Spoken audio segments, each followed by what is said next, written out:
Assalamualaikum warahmatullahi wabarakatuh. Nama saya Ardelia Oktaviviana Dewi, NIM K45170009, akan mempresentasikan rencana RPP KD 3.8 kelas 7 semester 2 tentang pencemaran lingkungan.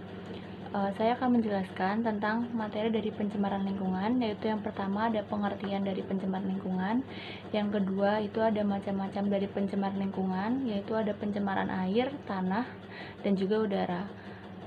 Untuk media yang saya gunakan itu adalah PowerPoint beserta gambar dan juga video yang diambil dari YouTube. Masuk ke pengertian. Untuk pengertian dari pencemaran lingkungan yaitu ada di dalam PowerPoint. Masuknya atau dimasukkannya makhluk hidup, zat energi dan atau komponen lain ke dalam lingkungan, atau berubahnya tatanan lingkungan oleh kegiatan manusia atau proses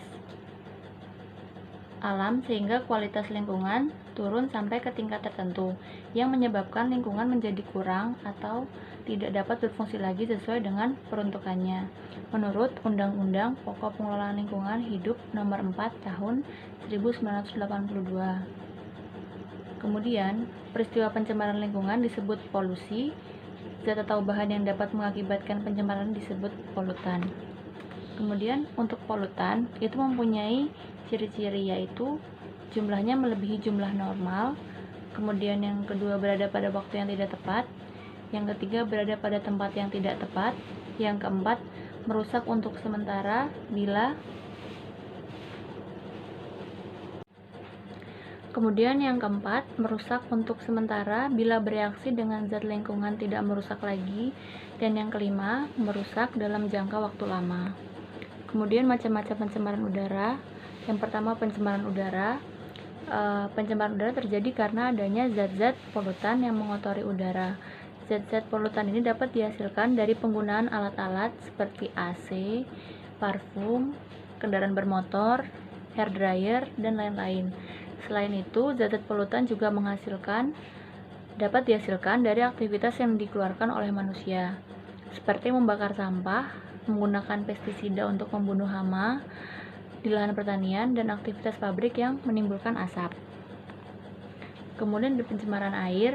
Untuk pencemaran air terjadi karena adanya zat-zat polutan yang masuk ke dalam sumber air, seperti insektisida, kotoran, limbah pupuk, dan sampah. Air yang tercemar akan berbau, keruh, dan berwarna, sehingga tidak layak untuk dikonsumsi. Jika dikonsumsi, air tersebut akan mengganggu kesehatan. Nah, dari pencemaran air ini itu juga bisa berasal dari pestisida yang larut dalam air. Pestisida yang larut dalam air hasil dari pupuk pertanian, kemudian juga limbah pabrik yang dibuang tanpa disaring terlebih dahulu, itu juga bisa masuk ke dalam pencemaran air.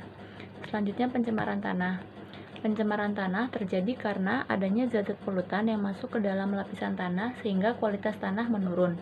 Zat-zat polutan tersebut dapat berasal dari tumpahan minyak, kebocoran limbah yang berbentuk cair, pestisida yang digunakan secara berlebihan, dan cairan dari timbunan sampah, serta zat-zat lainnya, seperti arsen, besi, kadmium, klorid, kromium, fluor, merkuri, lead, nitrat, silver, selenium, dan sulfat. Berikut materi PowerPoint yang saya buat, kemudian bisa langsung ke materi yang berada di video. Terima kasih.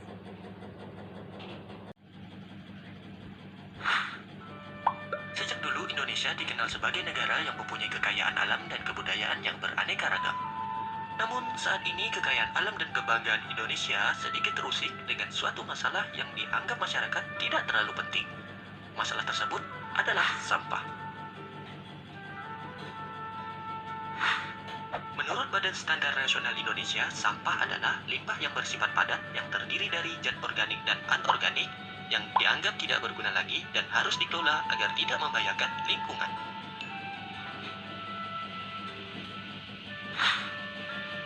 Salah satu sampah yang paling mengganggu lingkungan kita saat ini adalah plastik. Hal ini disebabkan sampah plastik membutuhkan waktu yang lama agar bisa terurai. Manfaat plastik memang membuat hidup kita menjadi terasa lebih mudah. Misalnya saja saat kita menggunakan plastik sebagai wadah untuk membeli minuman di pinggir jalan. Namun, tahukah kamu kemana perginya wadah plastik yang telah kita gunakan? Limbah plastik. Sekian materi yang saya berikan. Terima kasih. Wassalamualaikum warahmatullahi wabarakatuh.